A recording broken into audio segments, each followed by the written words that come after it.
A linguagem de hoje é bastante especial para mim, porque foi a linguagem que eu participei da criação e eu participei aí do projeto do interpretador dela. Isso foi no final dos anos 80, né? Onde eu trabalhava desenvolvimento aqui desse software aqui, o Zapt. É um software de comunicação de dados, né, de fazer emulação de terminal, uma coisa que acho que a maioria de vocês nem tem ideia do que seja, e a gente colocou dentro dele uma linguagem para automatizar processos. Faz muito tempo, eu já não lembro mais direito todos os detalhes, mas felizmente eu tenho ainda o guia de referência rápida, então eu espero que com ele, com o manual, ajuda e um pouco de sorte, eu consiga mostrar para vocês todos os recursos aí da ZPL. Vamos lá.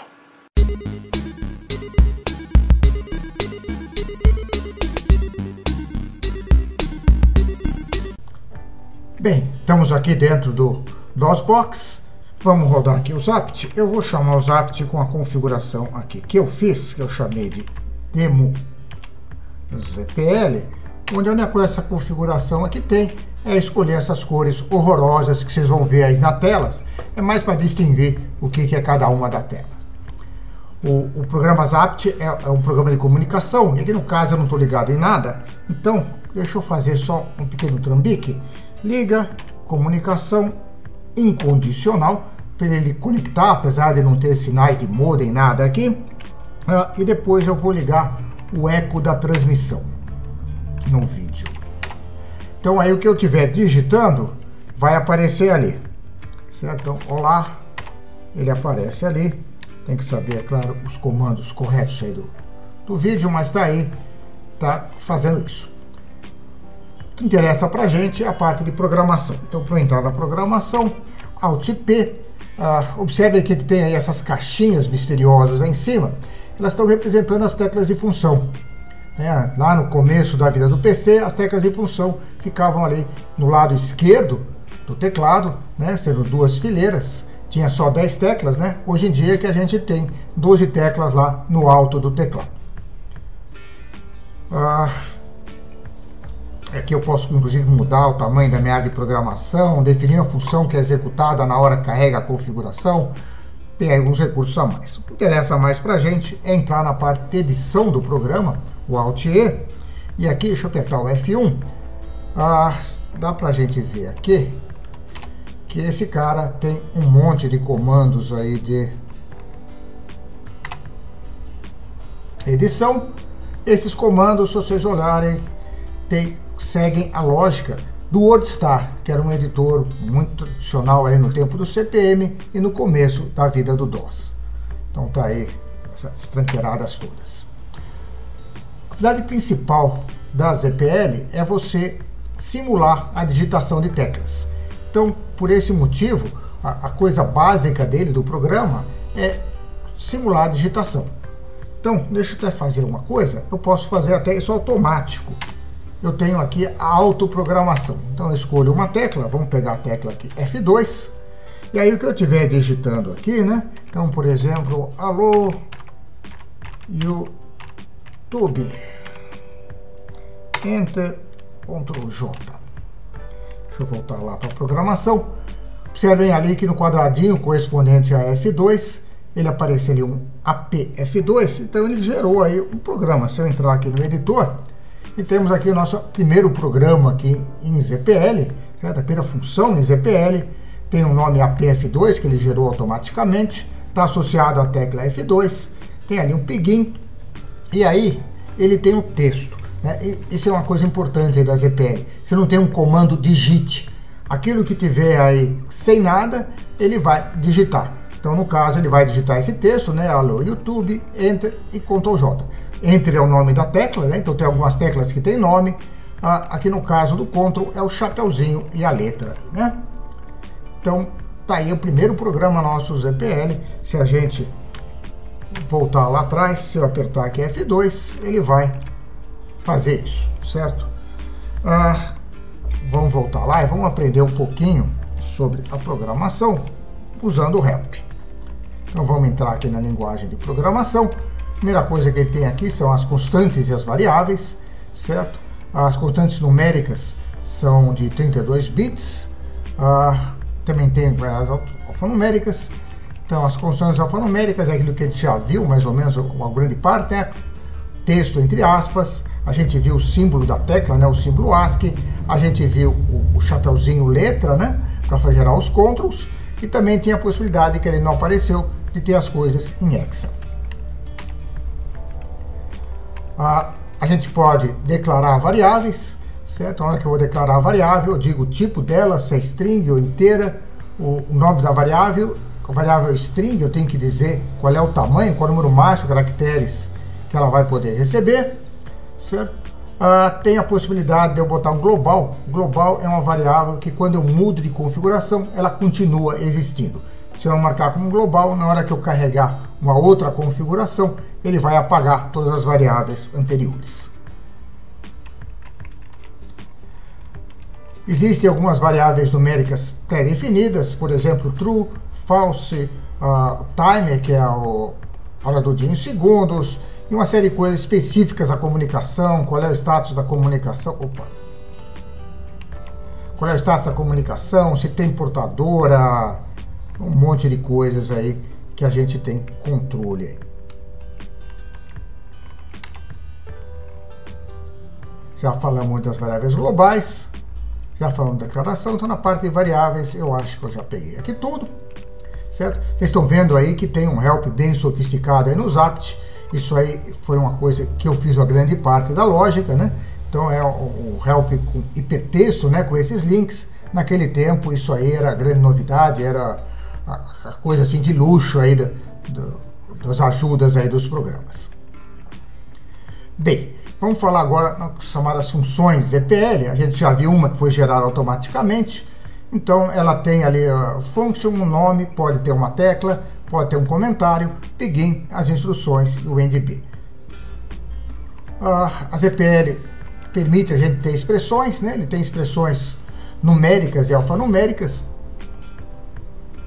Tem uma lógica toda aí para ele processar aí essas expressões. Ele sabe a ordem das operações, pode ter parênteses e tudo mais. Na expressão aqui aparece um negócio estranho que eu estou fazendo, olhar aí, transformadores numéricos, transformadores alfanuméricos, né? Esse nome é um nome que a gente ficou muito em dúvida se punha ou não, que a gente já falou aí na função ZPL. A função ZPL é o conjunto de comandos ZPL. Na expressão você tem aquilo que normalmente chama de funções, mas chamasse de funções, função para cá, então a gente inventou um nome diferente, ao invés de função, chamou de transformador. Meio que se arrependeu um pouco disso, mas acabou ficando, ninguém reclamou muito, ficou assim mesmo. Então nessa parte transformadores, tem diversas funções aí para trabalhar com coisas numéricas e com coisas alfanuméricas. Nada muito especial por aqui. Tá, então agora o que falta a gente dar uma olhada é as instruções ZPL, né? Os comandos que tem. Tem aí uma mistura de muita coisa, tem comando entrada e saída, tem até um comando de criptação e encriptação. Eu acho que o mais interessante de ver aqui é, primeiro, o comando for, certo? O for tem uma sintaxe um pouco estranha. Eu também implementei essa parte toda aí do compilador, uma boa parte dele, e o objetivo era simplificar a vida da gente na hora de interpretar isso aí, né? No compilador, era interpretar. Quando você está no editor, na hora que você entrou uma linha de código, ele pega essa linha e faz a primeira análise, a análise léxica, transforma ali essas coisas numa sequência de tokens, né? Ele reconhece as palavras reservadas e tudo mais, e depois, na hora que você sai do editor, é a hora que ele pega e faz uma compilada, dá uma conferida na parte sintaxe, e depois, mais tarde, ele usa o mesmo esquema de compilação para poder executar ali os comandos, né? Então o for tem a sintaxe meio esquisita, que você tem que dar qual é a variável de controle ali do for, qual o valor inicial, que é uma expressão, qual é a expressão que true ou false vai dizer se continua ou não o loop, e uma terceira expressão ali, que é a expressão que vai ser atribuída à variável no final do loop. Certo? Então tem ali um exemplo ali, né? Você tem que declarar a variável, né? Então contador, contador começou com 1, enquanto o contador for menor ou igual a 10, o contador vai ser contador mais 1. Acho que uma outra, vamos ver o que mais que tem aqui de interessante nessa parte aí das instruções. a gente já viu for. Acho que a outra interessante a gente ver aqui é o if. Certo? O if, expressão, instrução, posso ter um else, o if tem um end if, o for tem um end f, quer dizer, cada um tem ali os seus fechamentos aí para facilitar a compilação. Então vamos fazer uma brincadeira maior aqui, usando o for e o if. Deixa eu declarar uma variável, as variáveis tem que declarar antes das funções. Então vamos colocar aqui, vai um function demo f5 begin. Vamos fazer aqui um for i saindo de 1, enquanto i for menor que 10, e mais 1.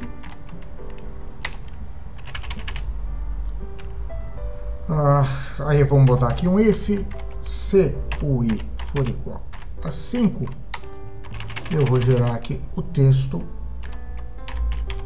5.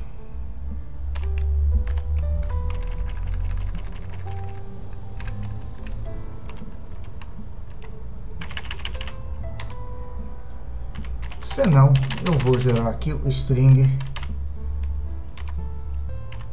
do i, o equivalente ao i, endif e um endf e aqui um endp.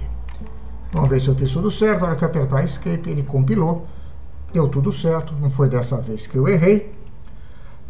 Deixa eu voltar aqui para cá. Então, se eu apertar o F5, ele vai gerar ali, ó, 1, 2, 3, 4, 5, 6, 7, 8, 9. Funcionando. Só uma curiosidade, né? Se eu colocar aqui algum erro de sintaxe, vamos esquecer aqui esse endif. Erro de sintaxe, ele vai dar uma ideia mais ou menos da onde é que a coisa está errada, certo? Não é exatamente muito preciso, como toda boa linguagem. Certo? Aqui é parecido com o Turbo Pascal, né? Ele acha um erro, para. Ok. Que mais que a gente pode ver aqui da linguagem? Tem mais algumas coisas aí curiosas. Vamos ver aqui nas instruções. Tem o break para sair do meio do for ali. Close é a parte de mexer com o arquivo. Continuo também tem a ver com for. Encrypt e decrypt tem uma encriptaçãozinha simples ali. O exit encerra, for if, o input e o key é para fazer a interação com o usuário ali. On disconnect é para se cair a comunicação no meio, ele fazer alguma coisa. O on reset se tiver um reset, se alguém der um control break, eu acho que é no meio, você poder pegar isso. Open, output, print, read, ln, isso é funções de entrada e saída, rename. O repeat é para repetir uma tecla várias vezes, certo? Que mais? Return, para retornar de uma função. Seek para posicionar em arquivo, ele pode até fazer arquivo, acesso aleatório no arquivo.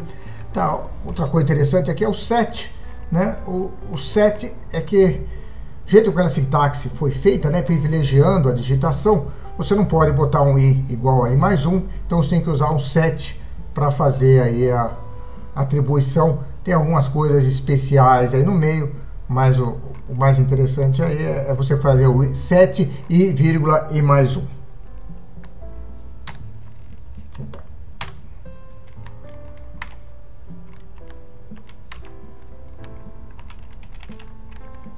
Switch, certo?